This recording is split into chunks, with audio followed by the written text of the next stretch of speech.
Racial discrimination, or racism, is when a person or group of people are excluded, discriminated against, or abused due to race or social standing.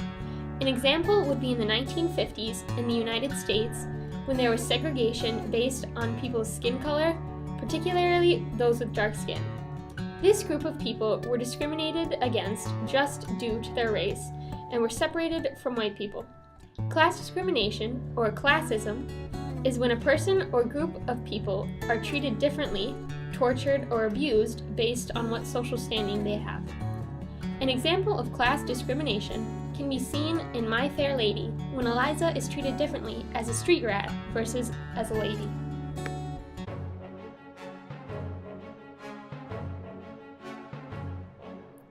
There was extreme class discrimination in 1984.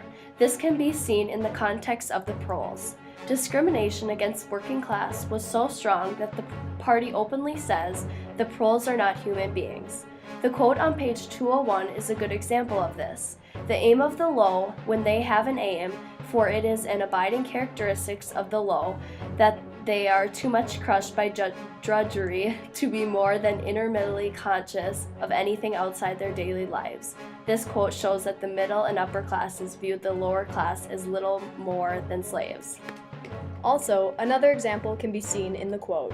"So as long as they continued to work and breed, their other activities were without importance. Left to themselves like cattle turned loose upon the plains of Argentina, they had reverted to a style of life that appeared to be natural to them, a sort of ancestral pattern. Heavy physical work, the care of home and children, petty quarrels with neighbors, films, football, beer, and above all, gambling filled up the horizon of their minds. To keep them in control was not difficult," which illustrates that the middle and high class think so little of the working class that they do not care what they do.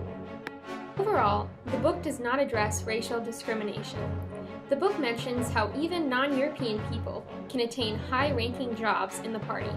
If any racism can be found, it is in the extreme animosity that the citizens of Oceania showed towards the races of different states.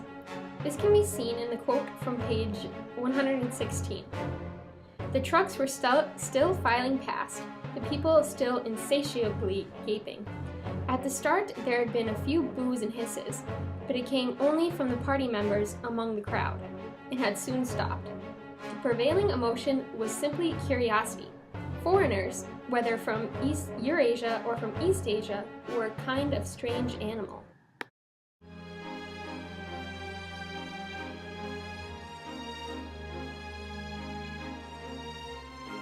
One real-world example is Japanese internment camps. There are many examples of social and racial discrimination. One of these is the discrimination of the United States government held towards the Japanese Americans. In the era of World War II, over 127,000 United States citizens were put into internment camps due to the events surrounding Pearl Harbor. President FDR gave an executive order 9066, which would send people of Japanese ancestry to an assigned internment camp. The only reason for their imprisonment was because these citizens were of Japanese descent. The U.S. feared that since these people were of Japanese descent that they would be spies for their homeland and be a threat to the U.S.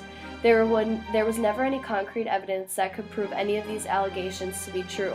Due to the discrimination based on race, the government segregated Japanese people, which caused them to lead a hard life. On April 10, 1912, the Titanic set forth on its maiden voyage from Belfast, Ireland. Its destination was New York in the United States of America. Its passengers ranged from rich aristocrats like John Jacob Astor and his mistress Madeline to poor Irish immigrants on their way to America for a new start. The Titanic passengers were treated based on their class. The first class had all of the privileges of the unsinkable ship, while people in the second and third class were limited as to what they could do. The discrimination of classes was prominently shown when the Titanic struck an iceberg on April 15th and began to sink. First class was allowed to board the lifeboats first and then second class. Third class had the worst chance of survival as they were blocked from entering the main deck in hopes of boarding a lifeboat. This is shown in the demographics of who survived the shipwreck. 62% of first class passengers lived, 43% of second class passengers, and only 25% of third class passengers survived the sinking of the RMS Titanic. The fact that the lower class mattered so little to the upper class that they were given very little chance for survival describes the class discrimination.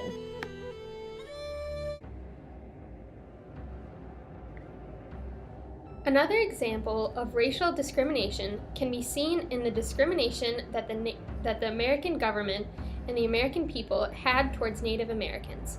The conflict began in the early 19th century, when American settlers wanted to expand westward.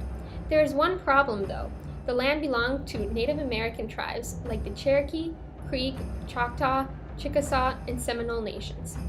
After a series of wars and relocations, the Native Americans were brutally repressed. Even today, discrimination occurs.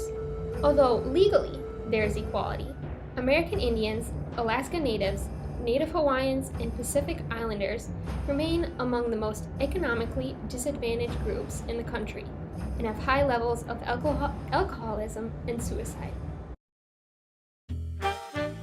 In conclusion, racial and class discrimination are extremely prevalent both in today's society and the world of 1984. Thanks for watching!